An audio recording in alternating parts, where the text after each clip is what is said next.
truth is, I'm not sure where to start. This is a story that's still writing itself. A story that's haunted me for the last 12 years. That's haunted all of us. My family, and those close to me who, unexpectedly, became part of this story. I must go back in time, not just to 2008, when the experience began for me, but earlier, much earlier, back to the 1980s, to a tiny, peaceful little town in Guanajuato, home to my grandmother and my maternal family. My grandmother was always close to the priests of the town and was one of those women who spent their time in the church, helping, giving what little she had to others. After her children finished school, and she found herself living on her own, she donated everything she had to the poorest people in the town and lived only on my grandfather's pension. Once, while teaching catechism to a group of girls, an agitated young man arrived on a donkey, seeking the priest, desperately asking for help. Seeing that poor man so desperate and exhausted, my grandmother hurried to find the priest, thinking it was an accident and someone needing last rites along the way. She asked the girls to attend to him and give him water while she searched. Out in the back of the church, she glanced toward the hill, where the priest often went to be alone, to pray. As she walked the path, she noticed a woman dressed in black in the horizon. Her hair was long, white, flowing in the wind across her face. My grandmother couldn't see her face, but she knew she wasn't from the town. Despite a strange fear this woman provoked, my grandmother continued up the path, walking towards her. She was slowly approaching this woman, who remained still despite the strong wind that brought dark clouds, foretelling a storm. Suddenly, my grandmother heard her name being shouted and turned to see the young priest with the catechism girls. So, she turned around and headed back down the path as best as she could with her bad knees. The girls ran to help her. "Who is that woman?" asked the priest, still fixated on the figure atop the hill. "I have no idea, Father," replied my grandmother. The figure seemed ghostly, so the priest blessed her, making the sign of the cross, and the woman disappeared into the horizon. My grandmother led the priest to the poor peasant who had arrived earlier. He said that when he asked for help from his town's priest, he was denied and began going from village to village seeking the urgent aid needed back in his community, but no one wanted to help. He confided in the priest privately, and an hour later he was told to step out while the priest made a call. When the priest emerged, he announced he couldn't help either, expressing regret, but claiming inability. He suggested calling the police, but the peasant cried, saying there was no police in his community, that there was nothing left, no hope. He took his donkey and left, starting the journey to the next village. From the church's entrance, the priest shouted for him to return home, that no one would help him, that they wouldn't allow it. But the young man continued disregarding the warnings. My grandmother, as best she could, ran with her bad knees to catch up with him. The poor donkey could barely move, so it wasn't hard to catch up. "Young man, what's wrong? What do you need so much help with?" "I can't tell you, ma'am. Forgive me. I have to keep going. I have to get help. Whatever it is, you can tell me, son. Let me help you." My grandmother had no idea why she said that. She didn't know what was happening, but something in her heart made her speak these words with the greatest certainty she had ever said anything in her life. "For the love of God, son, with Jesus as my witness, I will help you," she said, and the young man stopped. "Maybe if you see it, they'll believe you. Maybe they'll listen to you. Please come to my village with me." My grandmother nodded but refused to ride the poor donkey. They approached the church where my grandmother asked the priest to take care of the poor animal. She would accompany the peasant to his village on foot if necessary. but the priest lent them his small truck and gave his blessing for their journey. They embarked on the road to the young man's village, a town with just a few houses, their plots extending to the hills. The sky remained dark, and though it was barely 6 p.m., nightfall was imminent. At any moment, my grandmother said she felt as if it would darken forever. They arrived at the village, and the young man asked her to keep going, pointing to a small path. "That's my house, but the truck won't make it up there." They left the vehicle when it could go no further. Then he helped my grandmother ascend a few hundred meters more until they turned a corner on the path, and the village disappeared from view below. My grandmother was overwhelmed by a feeling of loneliness. It was very strange for her, as since my grandfather's death, she had always felt accompanied by him and by God. But there, she didn't feel it anymore. At the end of the path, she noticed a small wooden house, lit dimly by a bare bulb at the door. "We've arrived, ma'am. Come." They reached the house, and when they opened the door, they found an elderly lady lying on the floor. "Grandma," he said. "It's me. I'm back." They helped her up between the two of them, and the lady could barely ask if they had brought help. "Yes, Grandma. This lady will help us. She'll see that what we say is true, and will help us convince a priest to come. You'll see. Where's my sister? We must see her. She has run off on me again. I couldn't stop her. But you know where she'll be. There. In the graveyard." The young man rushed out, worried, and my grandmother, as best as she could, hurried after him. They ascended a few hundred meters more, to the cemetery. Before reaching it, my grandmother heard a woman scream. She initially thought it was the girl they were talking about, but then she heard a second scream, and a third voice. Suddenly, it seemed like there was a group of women up there, filling the echo with synchronized screams that formed a kind of eerie chant.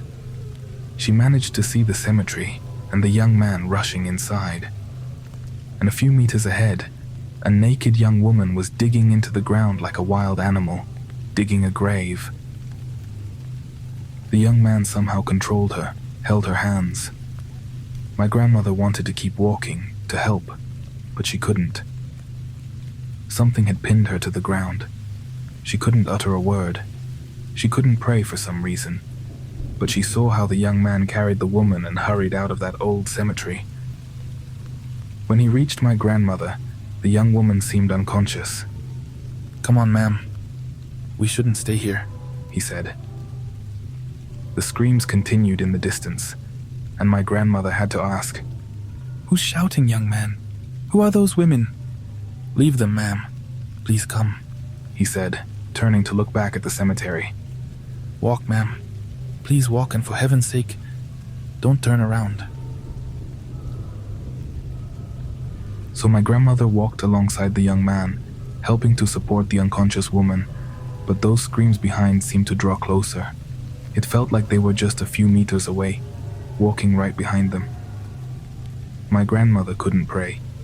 The words wouldn't come. She couldn't think of any prayers. And at some point, she gathered enough strength to finally do it, in a very soft voice. Somehow, it was enough for those voices to start fading away. They arrived at the little house, where the old lady came out to greet them, and together they placed the girl on a bed. Then, my grandmother watched in terror as between that young man and his grandmother, they tied the girl to the bed. "What's wrong? Who are those women in the cemetery?" "They're witches," said the young man's grandmother. "I've lived here since I was a girl, and they come down 2 or 3 times a year. But now they come every day. Since the girl fell ill, they want to impregnate her. They take her at night for the devil to impregnate her.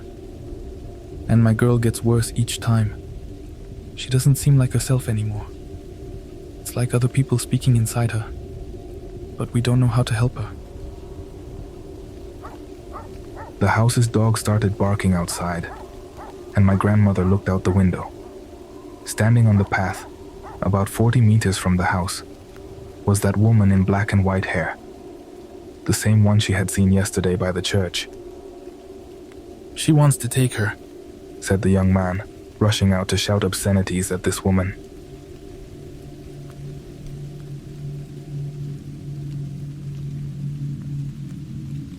The next part of the story becomes somewhat confusing, because we know little of the ritual, and because various uncles have different versions. What we all agree on, in the stories we know, is that the next morning, my grandmother returned to the town, asserting that she had seen things that made her certain the poor girl really needed an exorcism ritual. But no one listened to her.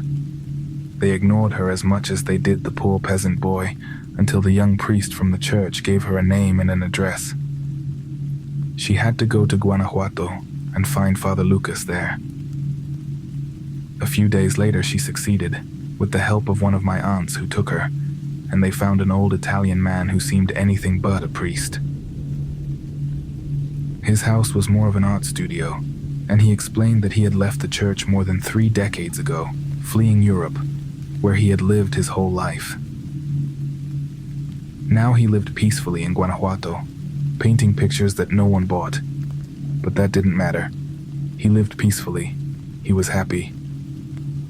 "But destiny always catches up with us," he said.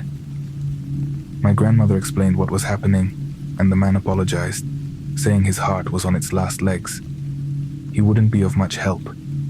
He wouldn't last more than a few hours in a ritual like that. "In the end, my body would just add to the problem," he said. He then told them his story, what he used to do.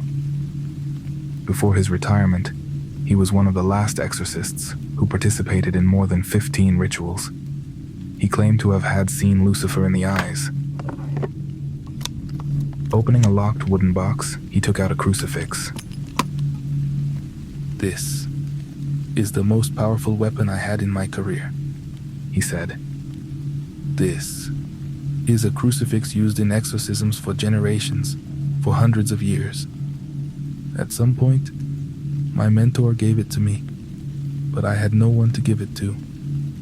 Saying this, he handed it to my grandmother. "Whatever you do, whatever happens, never destroy it. Take it, because you'll need it. But know, if you take it, you must care for it forever."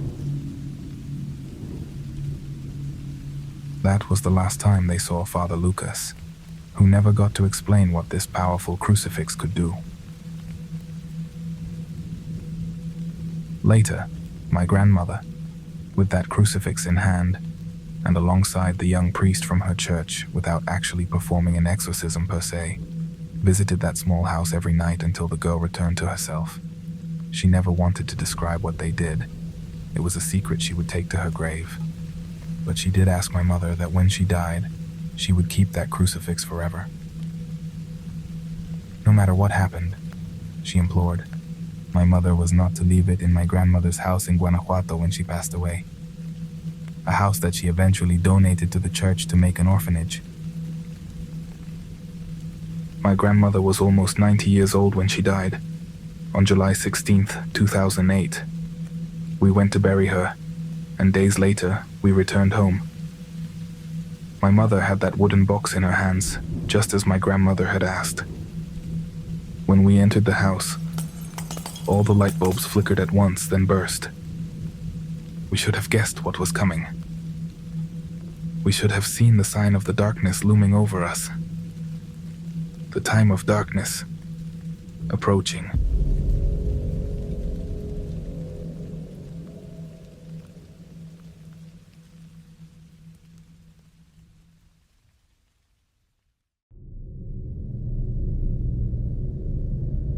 When my brother was a baby, he was gifted a Harlequin doll by one of my mother's co-workers. The elder lady was delighted with my baby brother, and days after meeting him at a small gathering at our home, she sent him that gorgeous little doll. It seemed more like a decoration than a toy, but she said it was for him. You could feel its porcelain skeleton inside, and it moved stiffly, holding whichever position you made it. When my brother was just over a year old, when he could already walk, he asked for the doll for the first time. Until then, it had been placed on a piece of furniture next to his bed, like a permanent guardian of his sleep. But then, he insisted on taking it with him everywhere. He only felt safe when the toy was nearby. He slept with it, ate with it, chatted with it. He would only leave it when he bathed, but even then, it had to be close. When we heard the Harlequin's bells, we knew my brother was approaching. Those bells rang non-stop throughout the house. We joked that the two were always together. At some point, my brother told us the doll's name, and we all started calling it that. A name that, to this day, we cannot utter, and I wouldn't dare write down. One day, my brother left the doll outside behind a fig tree in the yard. I picked it up to bring it inside, but he quietly asked me to take it back out. "Don't throw it out," he said. "But please, don't let it inside." This happened a few times, and it took him some time to tell us why. But we never threw it out, in case he wanted it back someday, or to keep it as a memento from those years when he loved it so much. When my mother asked him why he no longer liked the doll, he said it had shown him its face. My brother recounted that the puppet would talk to him, that it had been his friend, that it had taught him words we didn't use, but that at some point, it had asked him if he wanted to truly see its face. My brother responded yes, and then it showed him. Behind that Harlequin mask, to me an already sufficiently terrifying face, it showed him an evil grin, with red eyes dripping blood from its mouth. Frightened, my brother asked it why there was blood on its face, and the doll responded that it had just eaten. When my brother asked what it ate, the puppet touched his chest.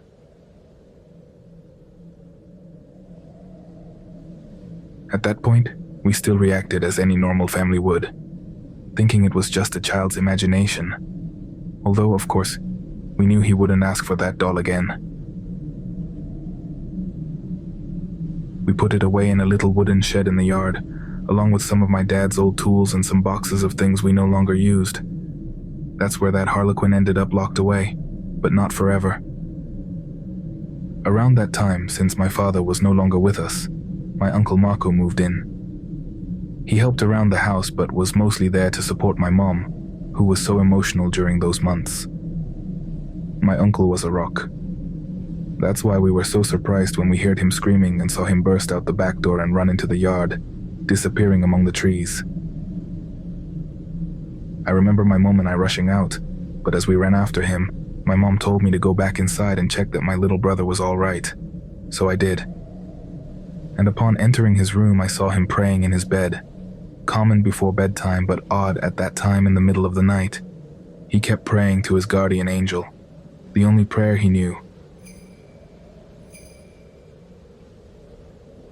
"The Harlequin is out there.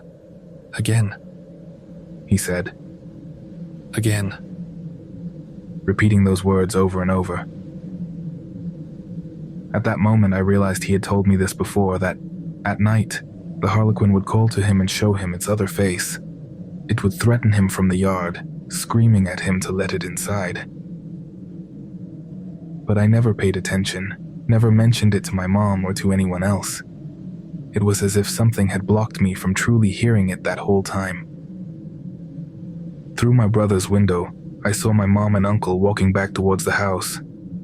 I left the room, and from the top of the stairs, I heard what my uncle was quietly saying to my mom as they entered. He was pale and sweating, and told my mom that he had left his bedroom, the only one on the first floor, and walked to the kitchen for a late-night snack. As he returned, he noticed something moving in the darkness outside. He was able to see it through a slit in the curtain, and when he got closer, he was able to make out the silhouette. It was that Harlequin doll, standing there staring up at my brother's second-floor window, making faces, hands opening its mouth, trying to scare him. When my uncle screamed and threw open the curtains, it turned to look at him and then ran off into the night. My uncle followed it outside, grabbing a shovel perched near one of our plants. He heard the doll's bells and chased the sound. Among the shadows, he could see it hiding in the bushes. He forcefully swung the shovel and felt it connect with the doll. Felt it dig in as if it were flesh, not a puppet. And between the branches, he saw a face twisted in pain, eyes filled with hatred. He saw it run towards that old brick wall at the back of the property, but lost track after that. He didn't see where it disappeared. That's when my mom came running out, pleading and imploring him to calm down, and pulled him back inside, demanding he explain what he saw out there. And when he did, my mom didn't question it. In fact, they both went to search that little wooden shed to find, in dismay, that the puppet had disappeared. In the days to come, we cut the puppet out of all the photos it appeared in with my brother, which were practically all the ones we'd taken of him as a toddler. And my brother stopped mentioning the doll. Once my mom recovered, my uncle, who was never the same again and smiled less and less, moved back home. And we thought we'd never have to think about that doll again, that Harlequin. But we were wrong.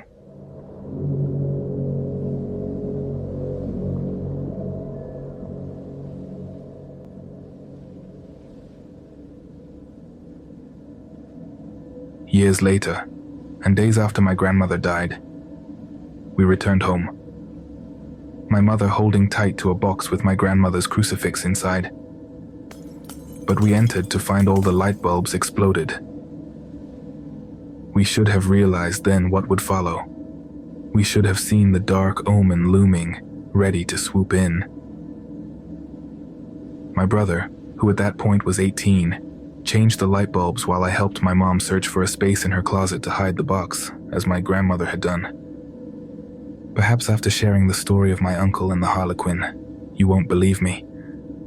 But we tried our best to return to normal and not concern ourselves with the paranormal.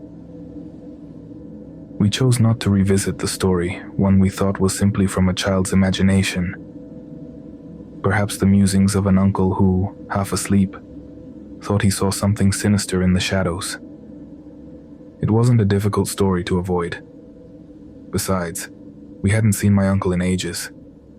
He avoided the house since then, and would only greet us briefly from afar at family gatherings. That's why it hit us harder, the events that followed.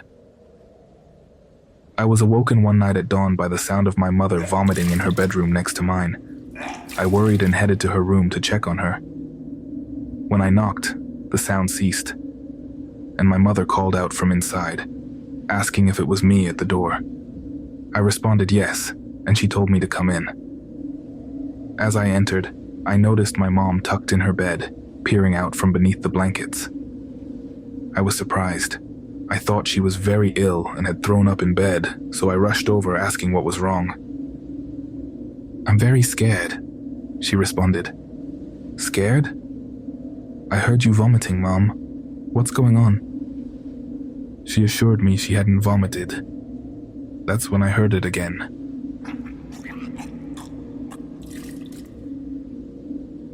The sound was coming from inside that closet where we had stored the crucifix.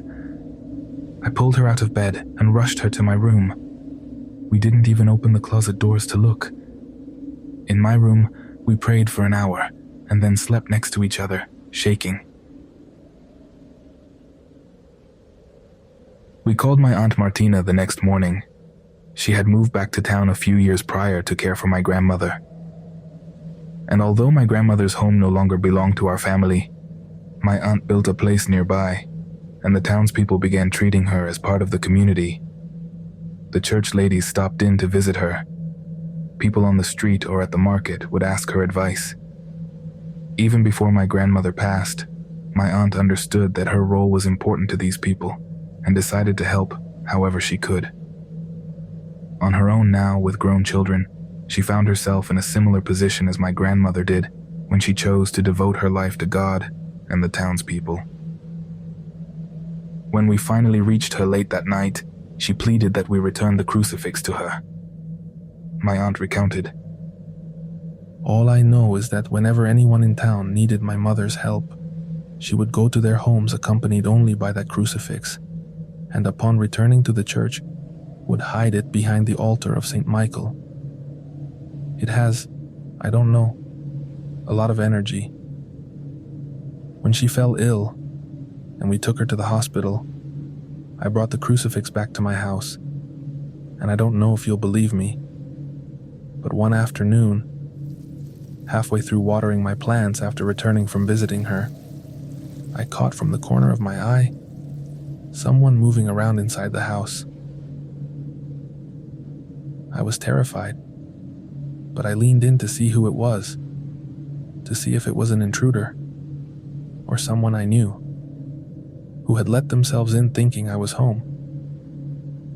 But it was a little old man, shirtless with deeply tanned skin, as if he had spent many days under the sun, just standing there in the middle of the room, his back towards me. I shifted to see his face. I shouldn't have. It wasn't a person. Wasn't a living person, I mean. His face was blurred as if emitting smoke. It looked burned. And I swear it was blurred. I couldn't focus on it, but I could see the rest of his body clearly. And I know that crucifix caused it because after I took it back to your grandmother's, I never saw or felt anything strange here again. But I'd like to talk to the priest about this. Meanwhile, please hide it carefully, and if you can, keep holy water on hand.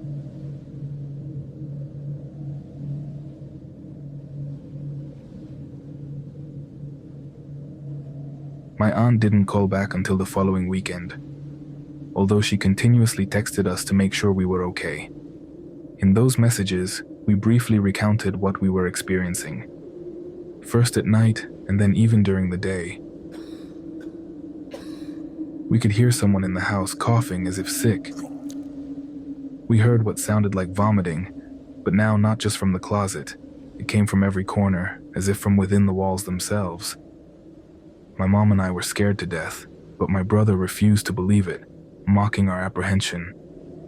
He didn't believe in anything supernatural whatsoever, and that was for the best. He had to grapple his whole life with the aftermath of his childhood Harlequin companion. My mom and I were sleeping in the same room now, but my brother stayed in the room downstairs for more privacy. In that first-floor bedroom my uncle had stayed in years before, as you'll recall. Usually, if I got up in the night, my mom would too, and vice versa. But one of those nights, my mom awoke incredibly thirsty and exhausted enough that she completely forgot about our current paranormal situation. She got up, business as usual, and headed downstairs to the kitchen. She heard bells coming from inside my brother's room, his door slightly ajar. She approached slowly, carefully, pushing the door gently open. The light was off. His bed made. My mom assumed he had come upstairs to my room, not wanting to be alone down there after all. And she was about to close the door and head up when another ring of a bell sounded inside. Peeking out from behind the bed were the tips of a Harlequin cap. A cap my mom immediately recognized, but with one difference. It looked far larger, as if life-sized, as if not a puppet, but a person was hiding behind the bed. She slammed the door and raced upstairs. She found my brother in my old room and gathered us together. She pulled out the crucifix, holding it tightly, and we all slept crowded onto her bed. She didn't even have to tell my brother what she had seen. He could feel it. It had returned. Come back for him. Something had summoned it back.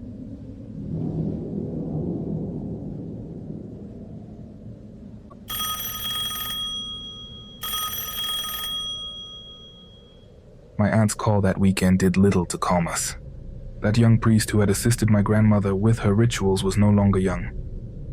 He was an experienced clergyman who insisted my aunt not worry about that crucifix, that he could not disclose anything further, and that what my grandmother had shared with us would have to suffice.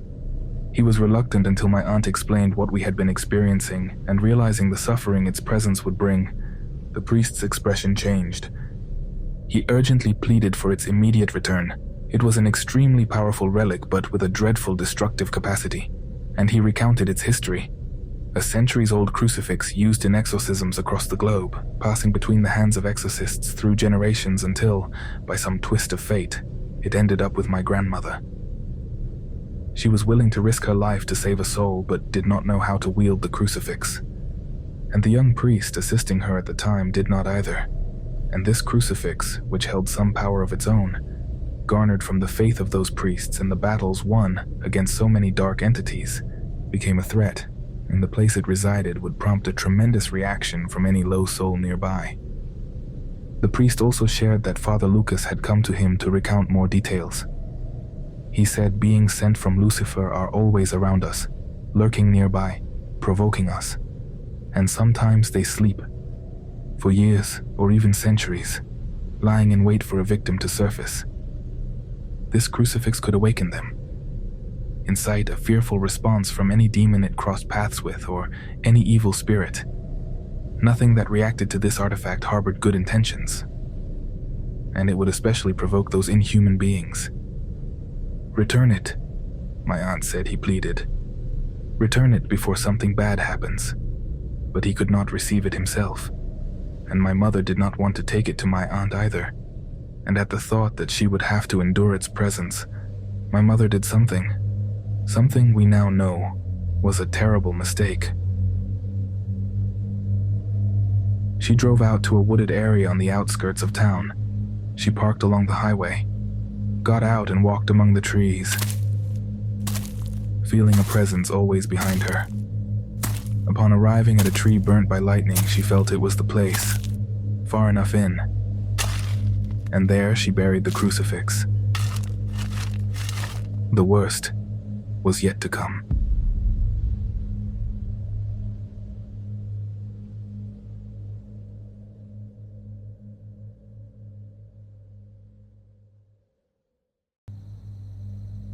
No. In my family, we have never been believers in the paranormal. Well, we did believe, but we never lived in fear over the possibility of encountering something supernatural. I suppose most of us fit into that spectrum. At least most of us who listen to channels like this one. We know there is something out there that cannot be scientifically explained, but we don't live in fear of the dark. However, I have always had a certain repulsion towards witches, towards the satanic. I suppose because at some point in my childhood, I heard the story of my grandmother, of how back in her village, she had to rescue a poor young woman from the clutches of the devil and the witches who came down from the hills, after her family sought help and the church would not provide it. Yes, that was probably it. That's why that evening, when I was home alone, my stomach turned when I heard those knocks on our front gate. That's why when I looked out, my legs gave out from under me and I fell.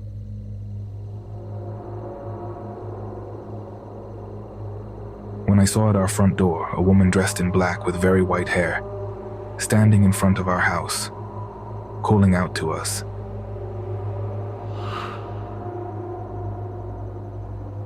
I don't know how absurd this might sound, but for weeks my house had been experiencing paranormal manifestations at practically every hour. But for some reason, this woman in the street terrified me in a way nothing else had before. It was as if I remembered her. Maybe someone has had a similar experience, getting to know someone through a story, forming such a detailed image in your imagination that eventually it perfectly matches someone you come across in real life. And I didn't think this was a coincidence, or some poor woman who simply resembled her. It was her. I had no doubt. I could feel it. The woman at the door was that witch from my grandmother's tales. As best I could, I stood back up and peeked out the window. I watched her there, one hand on the gate, snooping around as if trying to see inside, to guess who was home. She tried the handle, but it was padlocked shut for some odd reason, as we usually left it unlocked. But I thanked God that on this occasion, that had not been the case. She kept walking along the sidewalk, and once out of view I ran for the phone to call my mother, to tell her to hurry back, that there was a strange woman outside our house. The first cordless phone I found was out of battery, so I had to race upstairs for the other one. No dial tone, just static on the other end. And through the window facing the backyard, I saw the woman again. She was already inside the yard. I glanced worriedly towards the back door only to find it was unlocked. I ran over, managing at the last minute to stop her just as she had the door partway open. She'd gotten it open some 20 centimeters, but I threw all my might against that door, determined not to let this creature enter. This was no apparition. Definitely a real person. I could smell her, a strange scent of soil and herbs. I could hear her breathing.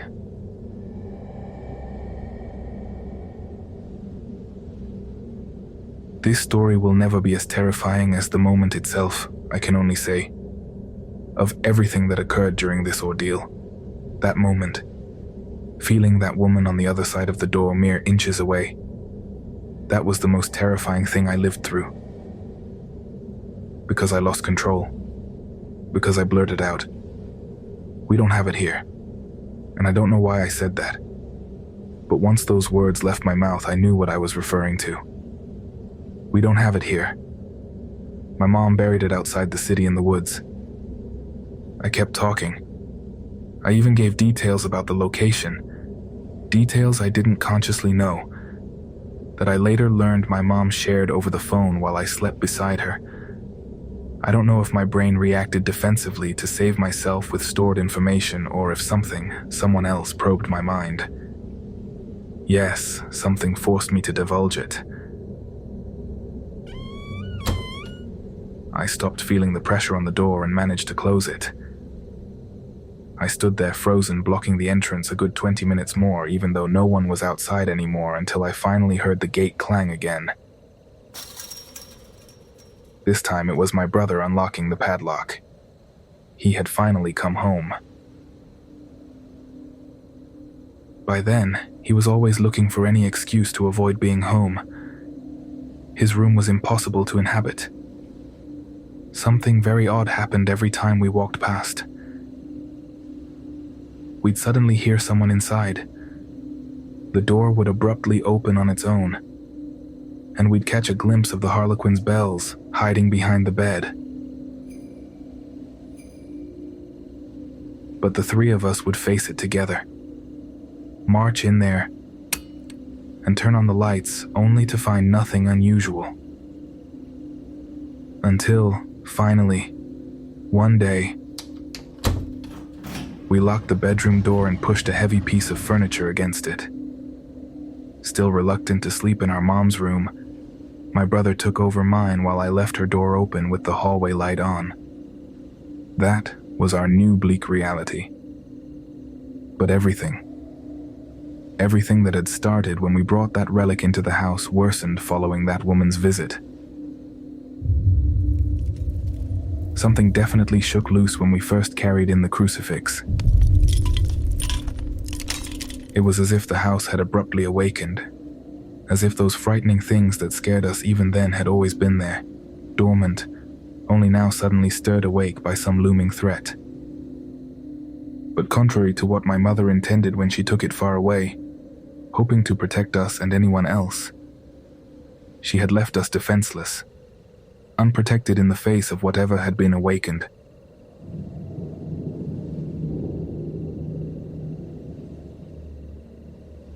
Sitting ducks, awaiting everything still arriving in the wake left behind by the artifact. One night I clearly felt a little hand touching my exposed foot. I remember in my sleepy state getting very scared thinking it was that damn puppet, so I quickly pulled back my foot jolt awake. And that's when we saw, and I say we, because my mom had awoken too, a young boy, maybe 4 years old, calmly walk out of the bedroom into the hallway. I felt my mom tightly squeeze my hand, and before we could write it off as a dream, as our imagination, we heard that little sing-song voice drifting away down the hall. My brother came out asking who was in there, and my mom started crying, saying no one. Of course, we all ran out in a rage, yelling for them to leave us in peace, to go away. We headed downstairs, turning on all the lights, sprinkling the last drops of our holy water. Usually when we sprayed it around, the disturbances would settle and we could sleep again, but this time it felt as if they had provoked us into using it. And when my brother tossed those last few drops, he turned to look at us.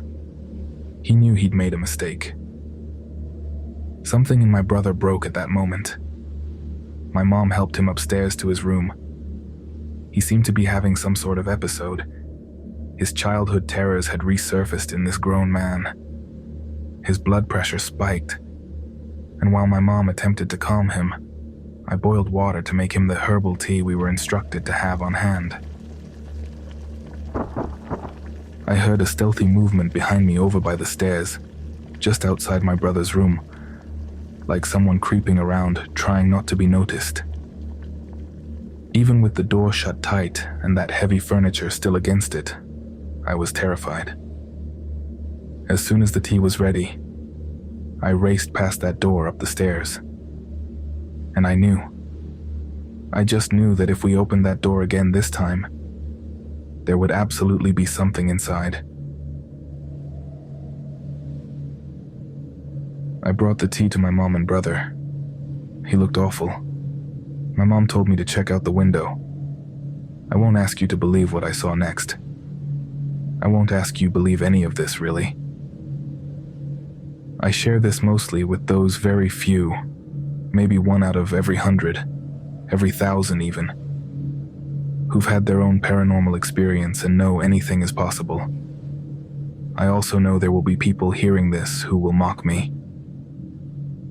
But out there on the sidewalk across the street were 3 figures, 3 women, and I am absolutely certain one was that white-haired woman from before. Although in the darkness I couldn't clearly see, I was able to make out their hands moving. And then I heard their voices inside the house, in the room with us. This is what I believe they said, and I say that because it wasn't the last time I heard it. I even dreamt it after waking up desperately trying to piece together the words and make sense of them. It's Latin, and I made the mistake of repeating it aloud again. I will share with you all. If you believe in this sort of thing even slightly, or are at all susceptible, please do not read the following out loud. If listening, please skip ahead a few seconds. If skeptical, you'll have no issue hearing what comes next. In tenebris, non invenite, inter pater, manducare, et mani de lobiscum, a aeternum, in tenebris, manducare, intrat pater.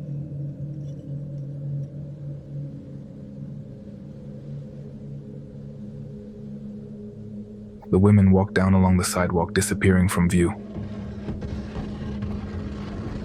Downstairs, I heard that heavy piece of furniture scraping across the floor away from my brother's bedroom door at the base of the stairs. We knew we couldn't stay. We helped my brother out and heated down. His bedroom door now swung wide open, but we marched past without looking back. And I searched for Mom's car keys, somewhere in the living room, as she could barely hold my brother upright.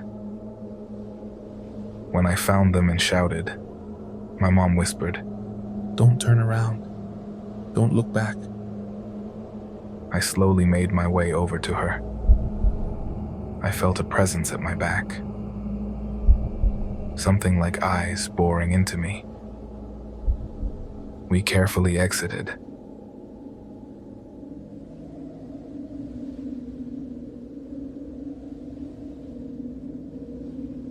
To this day, my mom has never told me what she saw. I don't even recall how we got there, but I awoke the next morning at my aunt and uncle's house. I had passed out on their couch, my brother deeply asleep beside me. My mom was on the phone with my aunt back in our village, who said she would try to help us but couldn't promise anything. Half an hour later, my aunt called back. We were quietly eating breakfast, still trembling, weak, as if we had just barely survived a fire or accident or something. "Give me the exact address," she said to my mom. "The priest is on his way there. For God's sake, I hope you know where you buried that thing."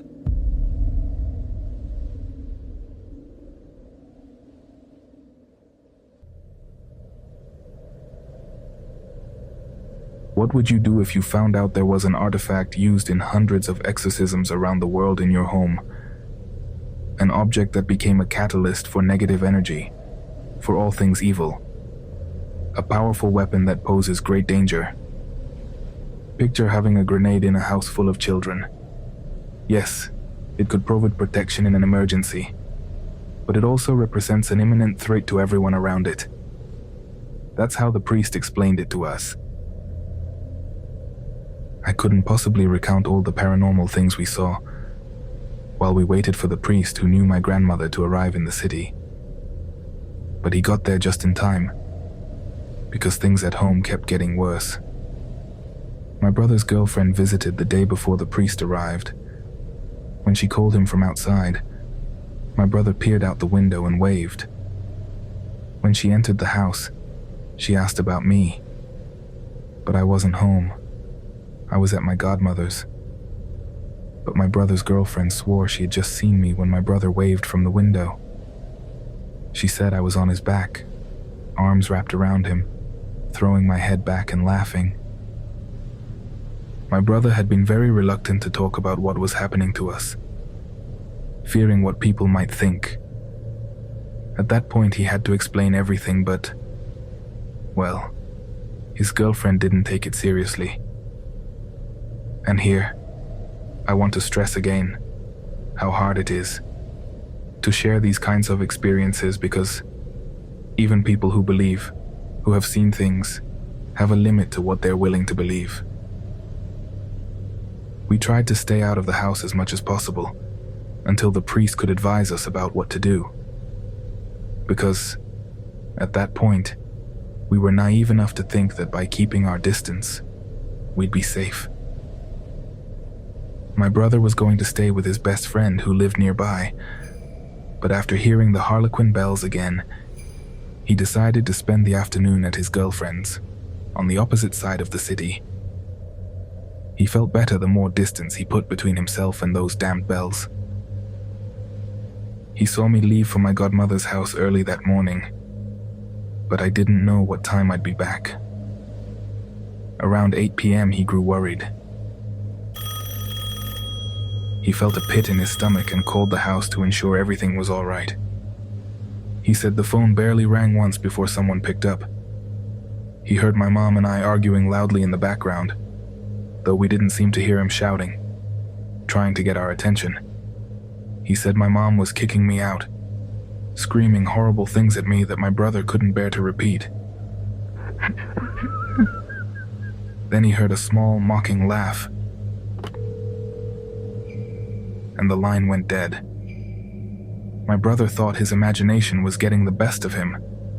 Hearing bells everywhere he went, he was losing his grip on reality, and figured it best to leave before his girlfriend noticed. He called the friend he was planning on staying with, letting him know he was on his way over. When he left his girlfriend's house, he had no idea what he was leaving behind, and that he'd never again step foot over that threshold. As I mentioned, I was with my godmother at the time. Given her religiosity and closeness to my family, my mom believed it was the safest place for me to stay. I caught her up on everything. It was the first time I fully recounted events without worrying whether I'd be believed or not. I just needed to say it out loud, to lift the burden off my chest. And seeing the reaction in her eyes, I said, "I don't want anything coming here with me, with us. Maybe it's best if I don't stay here." But my godmother just smiled, replying, "If God is with me, who can be against me?" Although as soon as she said it, her smile faded. I don't know why. The moment reminded me of what Grandma used to say about that first moment she felt evil right in front of her. That afternoon approaching the cemetery when she stopped feeling God beside her. As I was getting ready for bed, just as the fear of darkness and sleep began to set in, my godmother leaned into my room.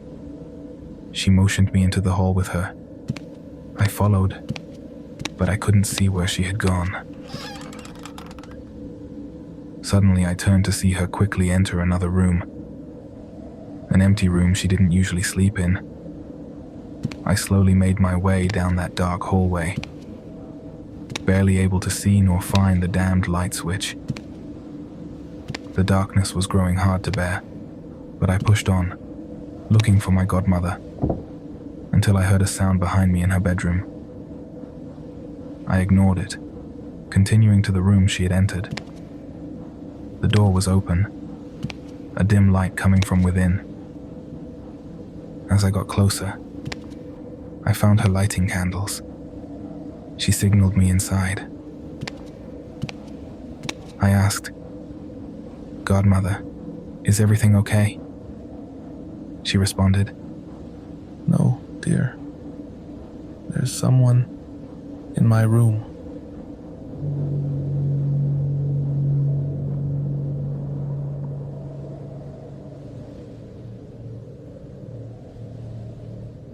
My mom was with one of her sisters when my aunt called her, letting her know the priest had left early and would arrive around dawn. "He's headed your way," she said, asking my mom to meet him immediately. She didn't want them alone in that house a minute longer. Her plan to stay away from the property that night had been ruined, but my mom appreciated the priest's willingness to rush over to a house overrun by evil spirits. But that was his calling after all, wasn't it? To battle evil in this world. My mom and aunt hurried to the house, though my aunt refused to linger. She wasn't easily spooked, but things had escalated past the point of foolish bravery. Before my mom went inside, our neighbor and her elderly dog greeted her. I don't know how that poor thing is still alive. It can barely make it around the block. "I was just about to call you," she said. "I knew you weren't home because your kids have had the TV blasting since the afternoon." My mom chose not to tell her the house was empty. She didn't dispute the complaint about our noise or our neighbor's claim that watching scary movies invites dark spirits. Unlike me and my brother, my mom still cared what the neighbors thought. She wanted them to not view us as the weirdos on the block, but to keep cordially chatting with us when this whole nightmare was over, because we still believed it would pass. She called my brother from the yard, hoping he'd pick up so she wasn't alone inside, but he didn't answer. She paced outside the house, reluctant to enter. She set her bag down and casually walked out to the street to see if the neighbor would pass by again so she could make small talk. Anything was better than going into that house. But the street was abandoned. No one passed. She didn't want to call me, assuming my godmother was already fast asleep by then as she was rigid about her bedtime. But that wasn't the case. We were having a hard night. My godmother and I locked ourselves in the candlelit room to pray. Her small hands wouldn't stop trembling. My plump, petite godmother had the sweetest countenance, making it even more painful to see her so afraid. Her little glasses were all fogged up, and I didn't understand how to help. After a while, we rested on a little couch in the room, but I heard her softly crying as if trying to muffle her sobs so I wouldn't notice. She wept in fear. More than an hour passed. It was nearing midnight when exhaustion finally forced my eyes closed. Though with that level of fright, sleep rarely comes easily. The instant I began drifting off, I heard my godmother loudly praying, and an awful stench, which I later learned was sulfur, filled the air. I saw her squeezing her eyes shut tight as if trying to avoid looking at something.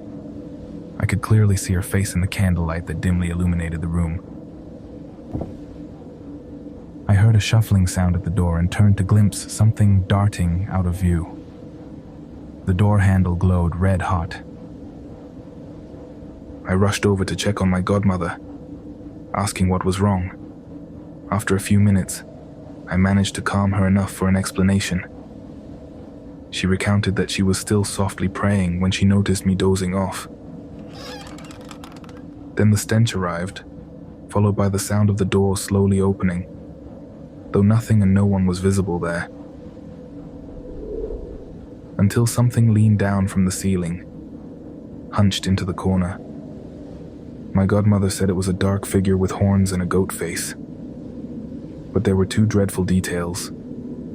The eyes, human eyes, and the mouth full of human teeth that it bared at her. It moved its jaws as if chewing something. That's when she closed her eyes, bursting into tears, and the odor awoke me.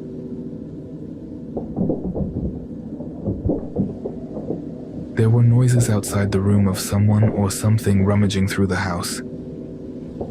I finally convinced my godmother we had to leave, that we couldn't stay there.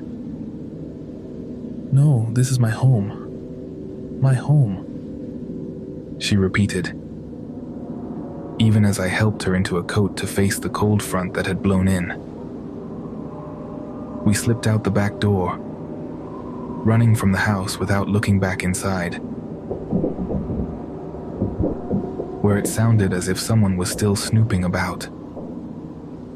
When my brother arrived at his friend's apartment, he chose not to immediately disclose why he needed to crash there that night. Between their trust, no explanation was required. But his friend Fernando instantly sensed something was off.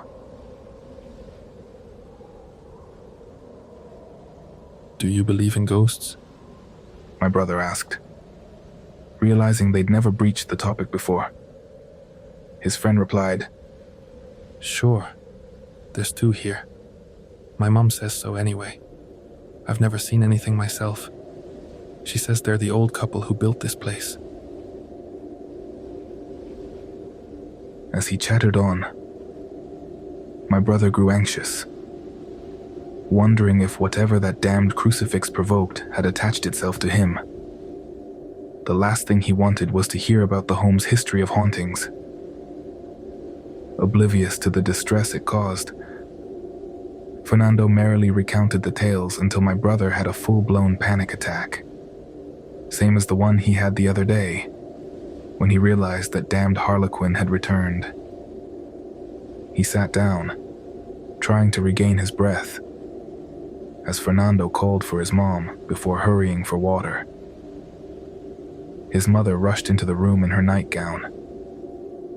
As my brother focused on slowing his breathing, he felt hands firmly clasp his shoulders comfortingly until Fernando returned with his mother, and found my brother alone.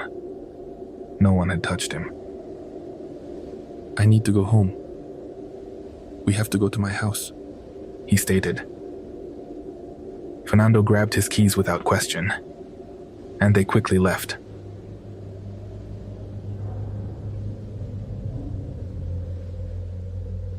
I found my mom smoking in the yard when I arrived with my godmother, shortly after my brother pulled up with Fernando. His wide-eyed friend kept glancing around, making it evident from all our faces, especially my godmother's, that something very abnormal was occurring. Since we were all together, we hesitantly headed inside. My godmother insisted God had placed her there to help us get through this and provide the faith we were losing more of daily. My brother tried convincing Fernando to leave and that we would be all right. But Fernando ignored him. He called home to say he wouldn't be back, that he was spending the night out. Upon entering, we immediately pushed the heavy piece of furniture against the basement door and brewed coffee. Above us, it sounded like a bustling household in the middle of the day. While we silently sat around the basement table, accompanied only by the quiet slurping of that stale coffee and bread, my brother scrounged up. I could swear from somewhere outside I heard that Latin chant as if those women were still out there, still summoning something, wanting to punish us.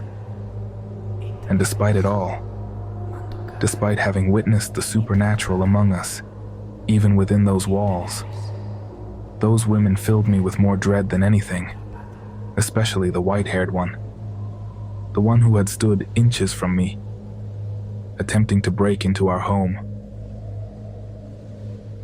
We heard a car pull up outside and almost instinctively rose from the table. It was a taxi. A priest stepped out. He had arrived.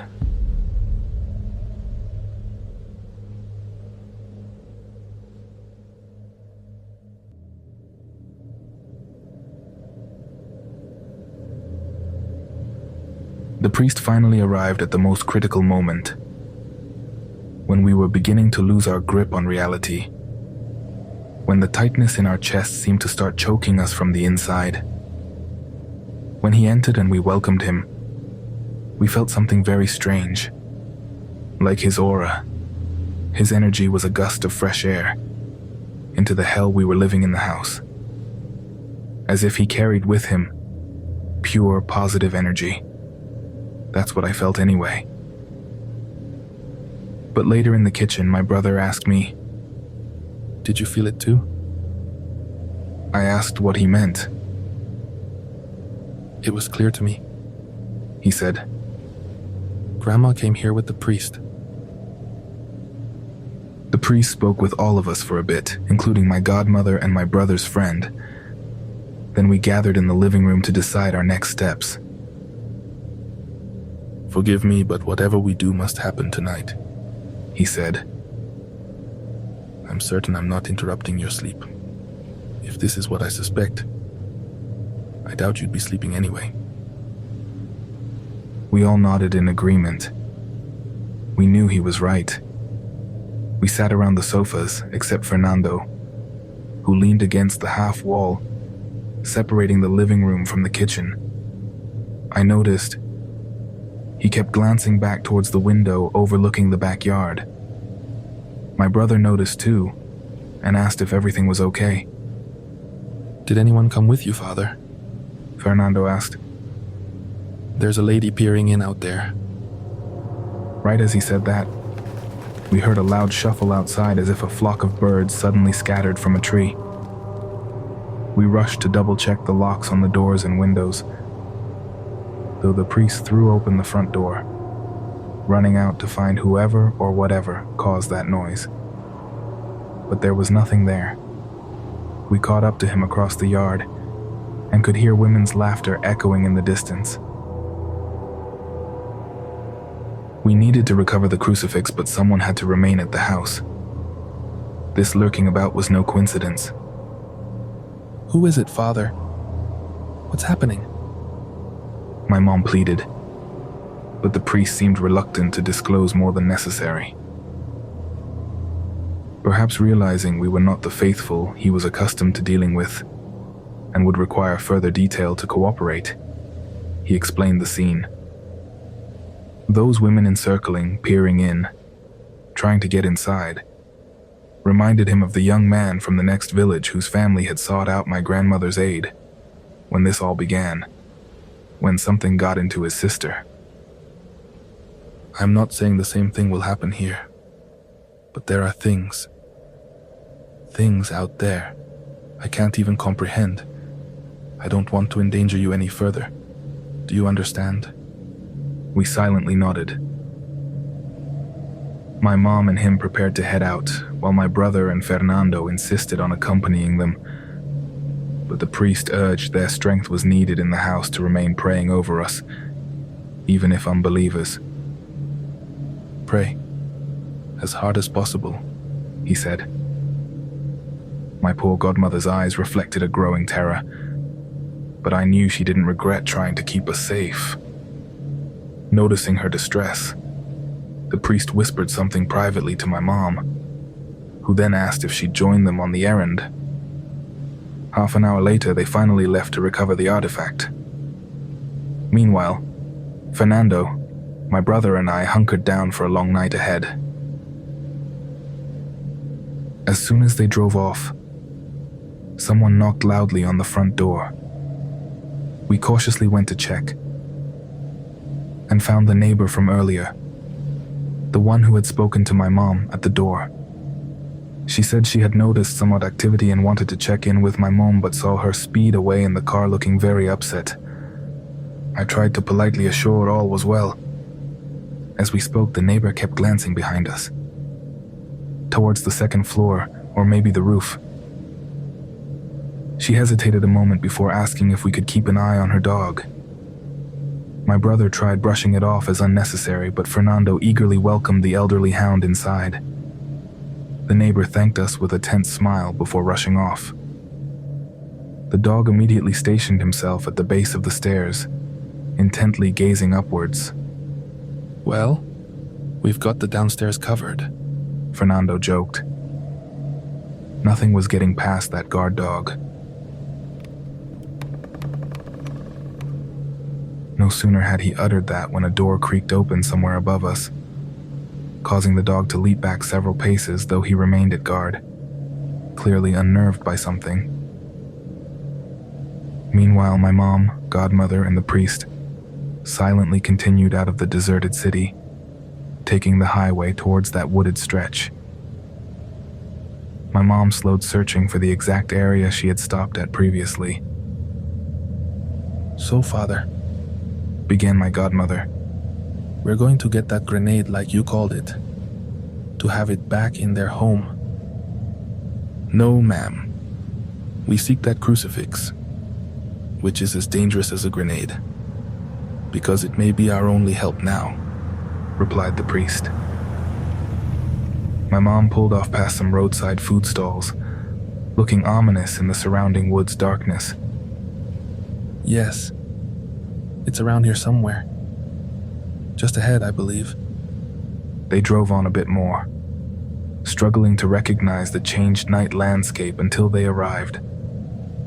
The priest requested my godmother remain in the idling car, ready to swiftly depart once they retrieved the item, warning her not to open the door for anyone during their brief absence. Oh, Father, out here in the dead of night, who would possibly come speaking to me in these woods? The priest simply met her eyes and she understood, locking the doors. My mom clicked on her flashlight, beginning down the pitch-black trail, the priest close behind.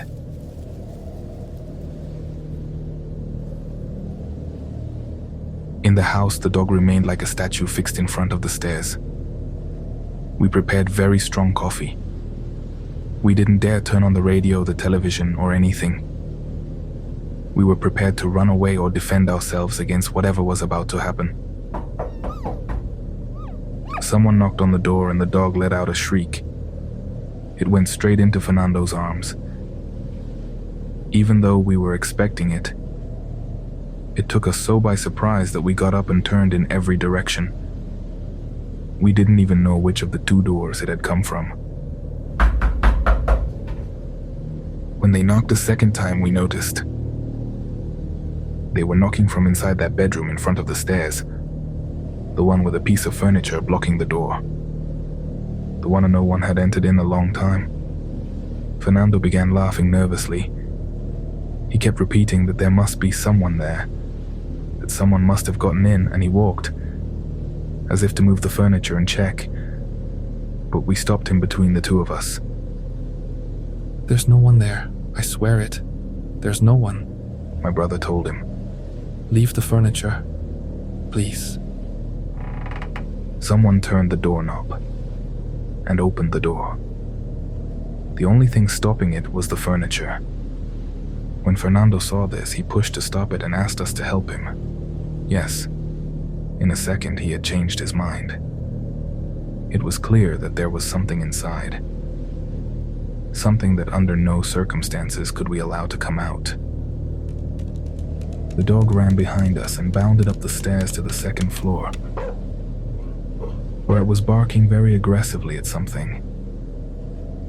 There was also something up there.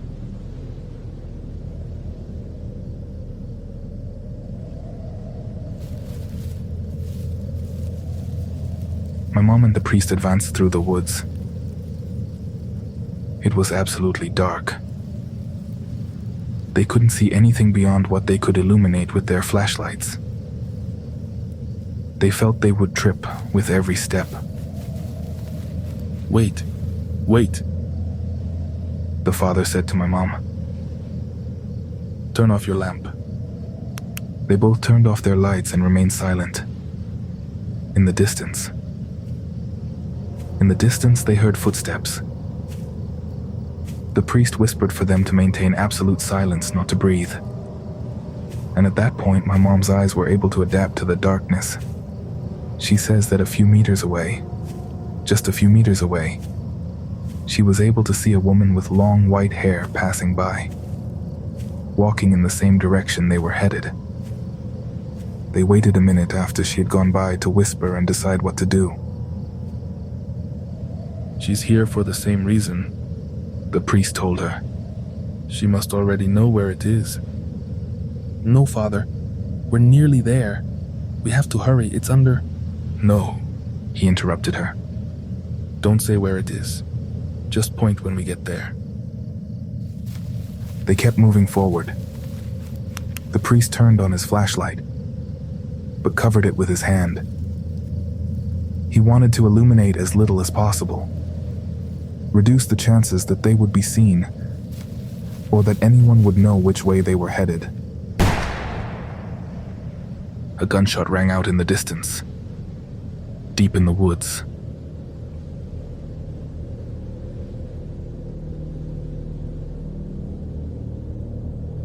Back at the house, the three of us braved the upstairs when the dog suddenly fell silent. Frozen, staring intently at my mom's bedroom, the door inexplicably ajar, a dim glow seeping out.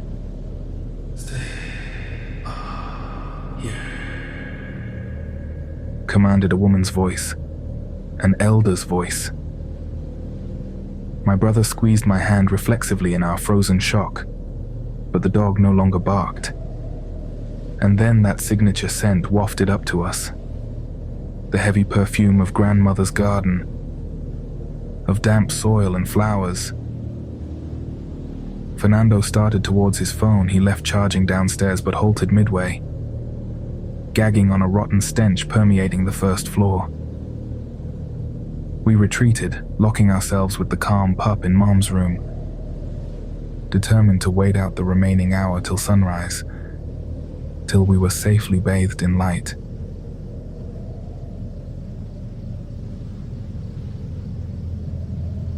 In the woods, my mom and the priest were startled by a gunshot sounding somewhere ahead, so they quickened their pace towards its origin. Flickering flashlight beams slicing the trees caught their attention. They were not alone. Voices and heavy footfalls rapidly advanced towards them, forcing them to announce themselves from a distance lest the strangers open fire. The priest called out, greeting them with a wave of his flashlight. 3 ranchers emerged. asking what business they had trespassing on private land. Taking note of the priest and woman, the men softened their tone. My mom hastily explained they were searching for a lost personal item of sentimental value. An unlikely story, stumbling about in darkness well past midnight, but the ranchers chose to feign acceptance of the far-fetched explanation. Can we assist your search? Yes.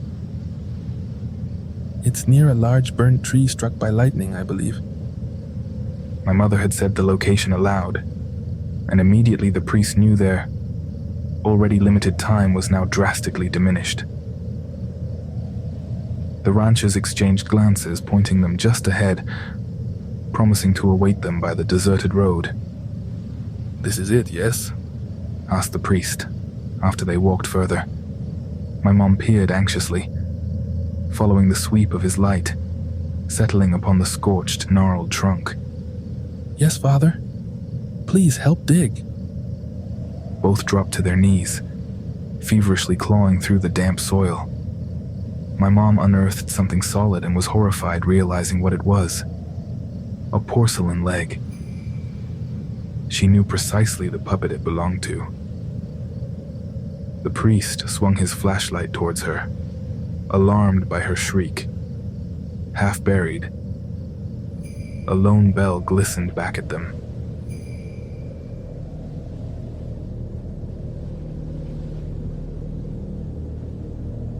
Down below, we heard a loud thud, followed by frenzied barking. The disembodied elder's voice still echoing through Mom's bedroom.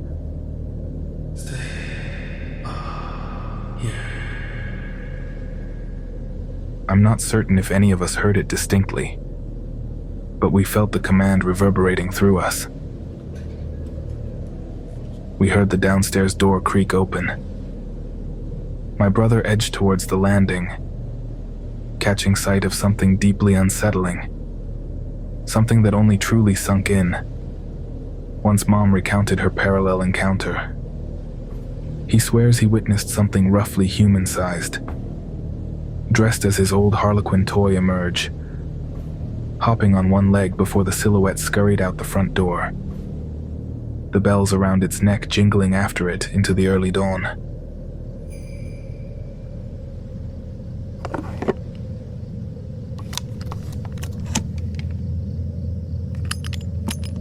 The priest recovered the crucifix, but more noises filtered towards them among the trees, indicative of others rapidly advancing through the brush. The young ranch hand, who had lingered, burst onto the scene, urging them to hurry, his uncles already with their car awaiting them roadside. I'll keep an eye on these, he said, staring grimly past them into the void, an aged shotgun at the ready. Clutching the crucifix tight, the priest commenced solemnly, In nomine di Patris, et Filii, et Spiritus Sancti. Amen. My mom said it was as though a curtain fell around them, abruptly muffling the oppressive cold bearing down moments before. All will be well, son, reassured the priest as they moved towards the road, suggesting my family vacate the property a while so he could cleanse the home properly to ensure their ongoing safety. I must determine what resides within those walls and permit you live in relative peace hereafter, he told my mother. Relative? Father? She asked warily. It is no easy task, ma'am. Regretfully, this stain never comes out completely.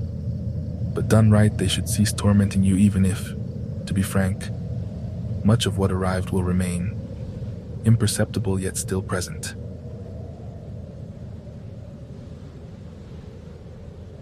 They returned to the idle car, finding my godmother beside herself, recounting shadowy women, watching her just moments prior from the surrounding brush, but scattering upon the kind men's approach.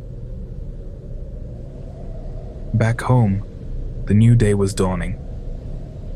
I felt I hadn't slept in days. The priest placed the crucifix in a box he had carried. I did not wish to view it.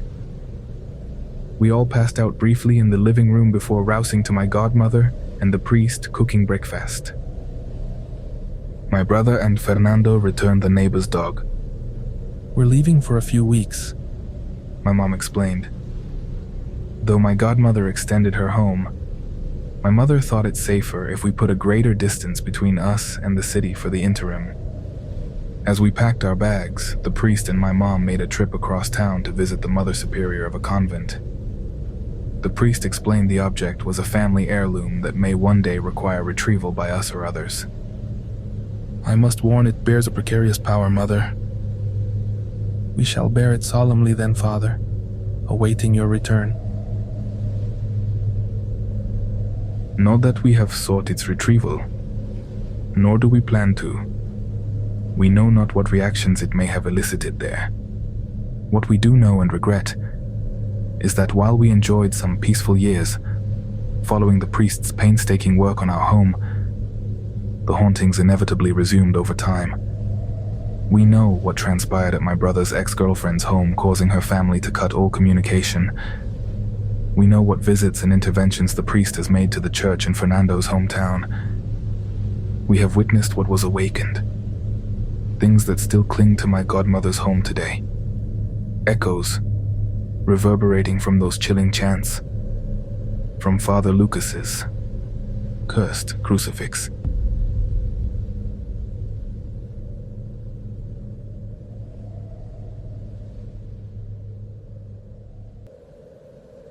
What happened to the poor priest was quite curious.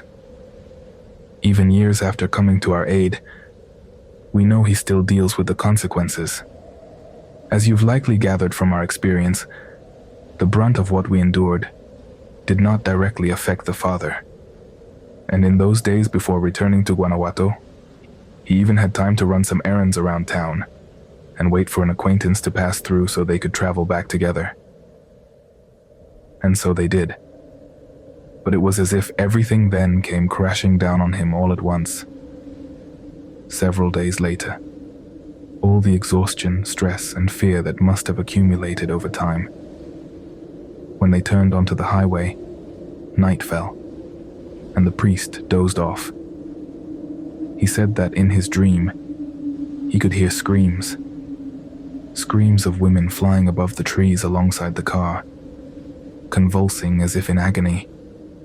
He awoke panicked, and they had to pull over for him to stumble out and vomit something dark and thick by the roadside. His travel companion grew worried. This isn't normal, Father. But the priest knew he was merely beginning to pay the toll for his recent encounter. It would not easily release its grip on him.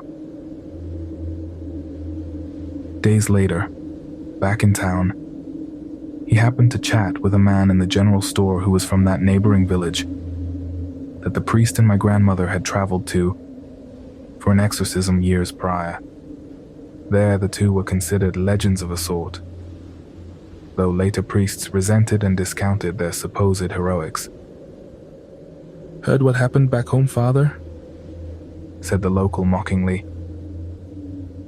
The witches had themselves a feast up in the old cemetery, digging up graves, hauling out bones, mostly ancient corpses, you know.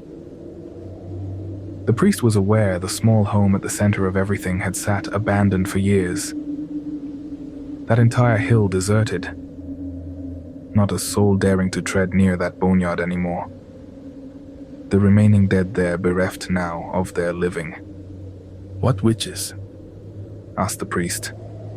Thought folks had stopped believing in such primitive superstitions. Well, yes, Father. So did we townsfolk. But one night, screams echoed down from that cursed place. Strange lights filled the skies as if great bonfires leapt among the clouds. And a group of our women suddenly burst naked from their homes and raced up the hill in a frenzy. Turns out, we had quite the crop of dormant hags lurking among us after all. Why, even my dear cousin Lupita, Father, seemed the model of Catholic piety, joined their devilish coven. The priest later verified with authorities that disappearances had indeed been reported, though the investigations remained ongoing. Clearly something sinister had stirred. What a shame he no longer had resources to look into the matter himself. That would fall to whoever held his former position. He figured the new priest was likely dismissive of such primitive beliefs and would leave the situation unaddressed. At times, the father even managed to forget the whole affair. Until a few weeks later, the banging of an open door in the wind awoke him before dawn. Rising to shut it, he realized the inside latch inexplicably now hung open without any sign of tampering, as if someone on the other side, within the rectory, had released it. But there was no one else there with him to have done such a thing. He resecured it, returning to bed before the loud banging sounded again. The door had worked itself open once more. This occurred again several nights a week. An unlocked window or door leading to his private rooms were left ajar, and he would find a wake of chaos within. Papers and books scattered as if a cyclone had swept through. One such night, while investigating the persistent noises, he distinctly made out muffled voices drifting from the far end of the hall, from the church itself. Approaching the closed doors, they turned into a soft droning of Hail Marys. Throwing the doors open, he was met with an abrupt silence and darkness. He sparked a candle nearby, and what he saw left him unsettled to this day. Inside, gathered along the shadowy pews, sat at least 10 deeply shrouded women. They fell deathly quiet as he entered, yet all seeming to stare back at him from under their hoods. He considered commencing a prayer, but hearing them already engaged in what seemed a profane mockery of the act, he thought better of it. Closing the door on them, he retreated to his room to earnestly beseech the Lord alone, only to thereafter find these visitations a nightly occurrence, their tone increasingly more vitriolic in recitation, implying the futility of his efforts. He often thought of retrieving the crucifix, the only means of driving them off. But realizing this persistent suggestion dominated his thoughts, it slowly dawned on him. This had been their aim all along.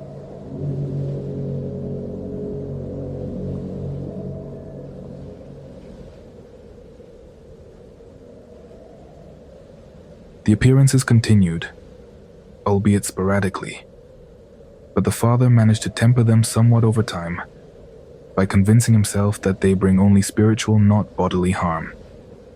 As I've mentioned before, this ordeal also destroyed my brother's long-term relationship, though we still cherish his ex-girlfriend fondly and enjoy when she calls to catch up. But after what transpired in her home, there was no going back to how things were. At the time, no one knew what my brother heard that fateful day that sent him fleeing. His girlfriend was the only one who could have known, but she didn't believe him and even made fun of his belief in our supernatural troubles. But she would soon find out.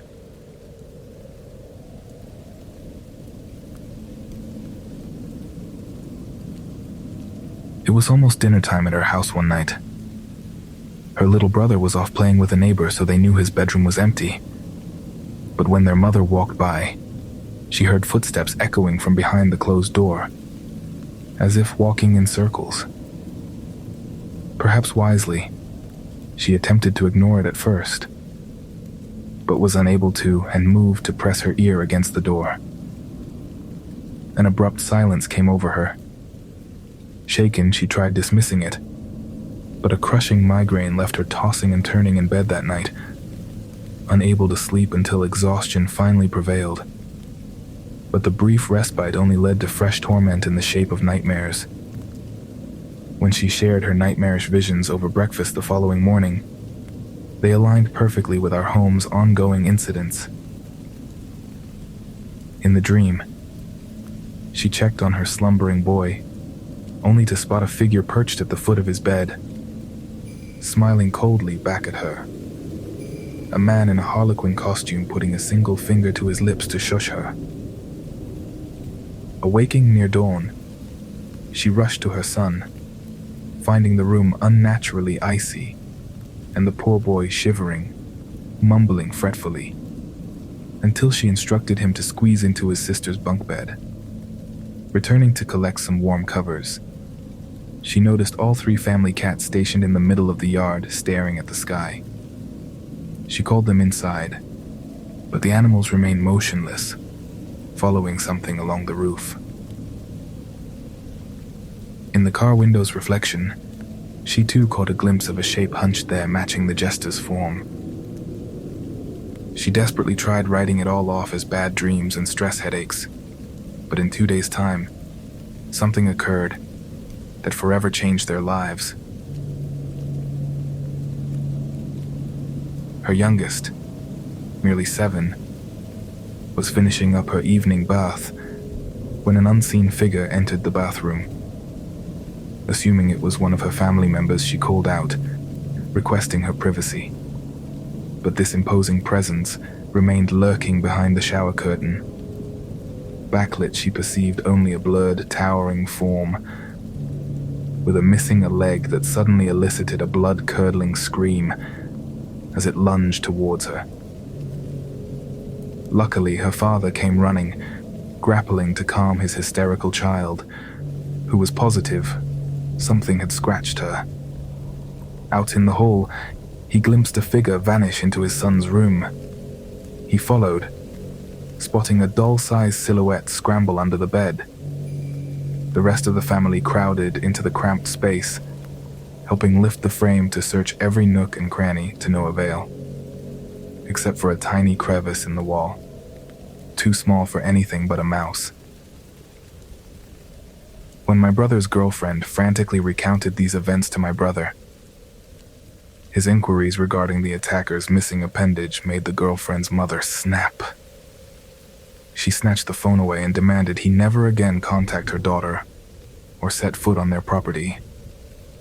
My brother tried to explain that he could help, that he understood how to stop it, but she refused. And that poor girl, to this day, though now fully grown, retains a mild stutter that the family still blames on my brother.